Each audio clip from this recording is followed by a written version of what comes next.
In this video, we are going to see how to convert UML class diagram to a Java code. So for this, we are using the Argo UML tool for drawing purpose.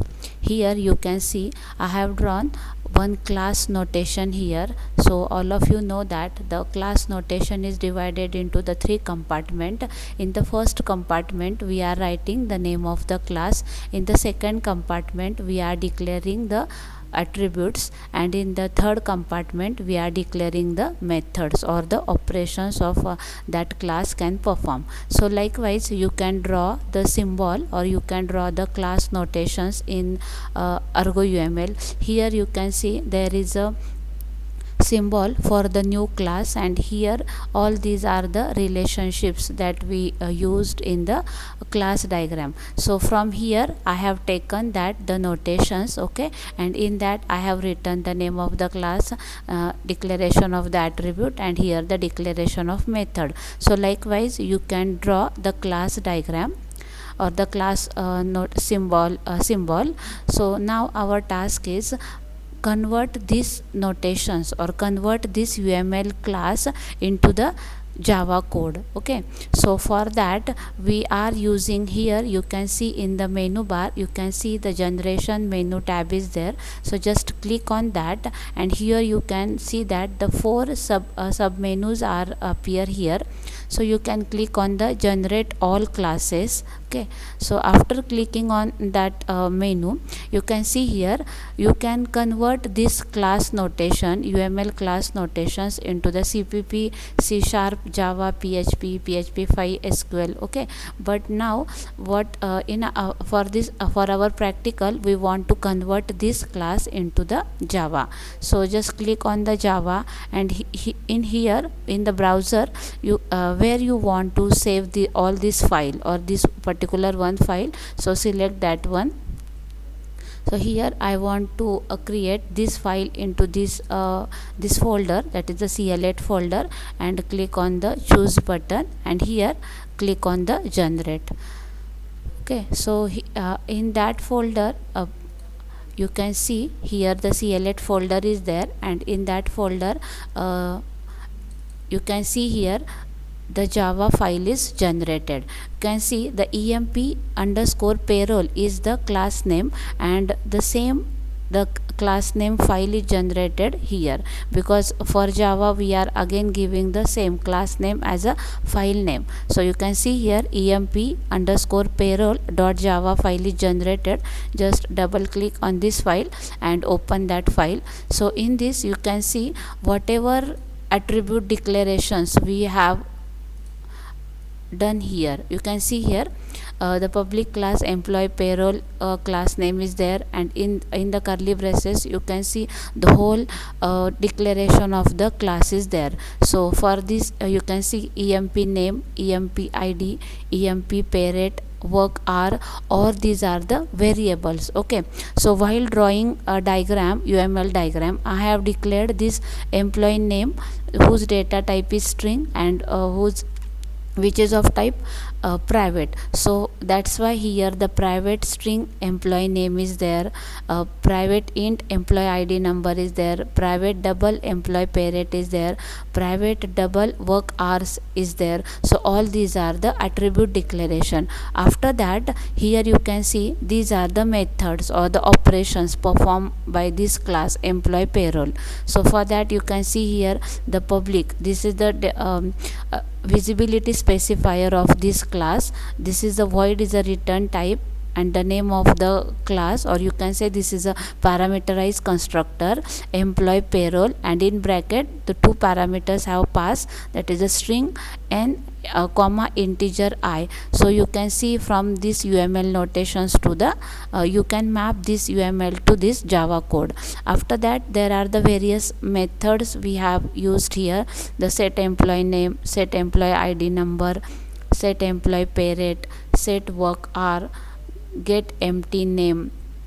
So all these are the get set methods we have used, and after that the last method is get gross pay. So this is the method whose return type is double, and okay, so likewise you can generate the Java code from the UML class notations. Okay, so I will show you in UML how I have declared that public and private visibility specifier. You can see when I have selected this particular attribute employee name, you can see here in visibility I have selected the private. Okay, so same for this employee ID number, I have selected this private.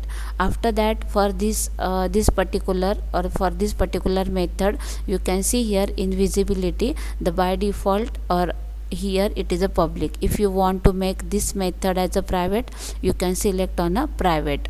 Okay, so likewise you can convert your class diagram to a UML Java code.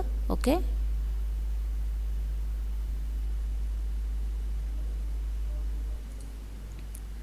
so likewise you can create a number of classes and convert that into the UML Java code. Now I want to show you how to convert the class diagram into the UML Java code. So here I have already drawn one class diagram in the Argo UML notations. Okay, so you can see here from one case study I have drawn the class diagram, and now our task is to convert this diagram into the Java code. So same whatever logic I have applied before, same I am applying. So here you can see that I want to create a Java classes. So whatever classes I have drawn in the Argo UML, these many classes are over here, are come over here. So payment, bill, discount, management, table, waiter, order, kitchen, bar staff, meal, drink, all these are the classes that I have drawn in the Argo UML. So I want to create a Java code for all these classes, so that's why I am selecting the all the classes. Now where I want to create this, okay, so for that I want to create one in administrator. I want to create in the same in a CL8 folder. Okay, so in a CL8 I want to create all the classes, and I am clicking here on a generate button. So you can see in this in CL8 these are the classes, okay, generated from that class diagram.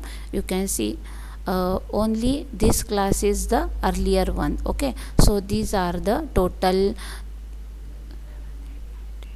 12, I think around 12 classes are there.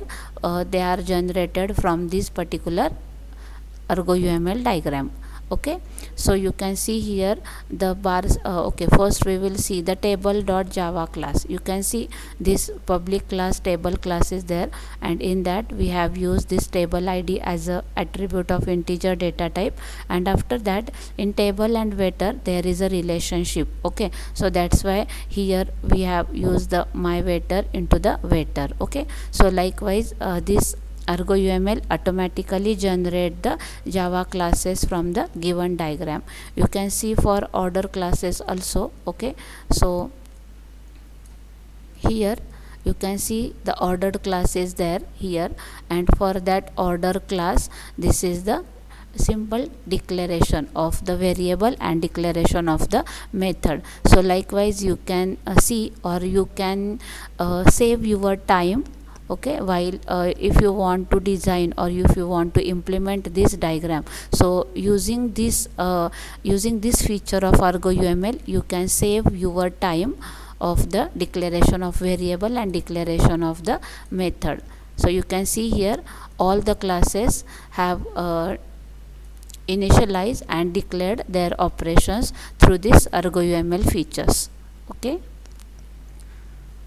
so likewise you can convert your diagram into the Java code. Thank you.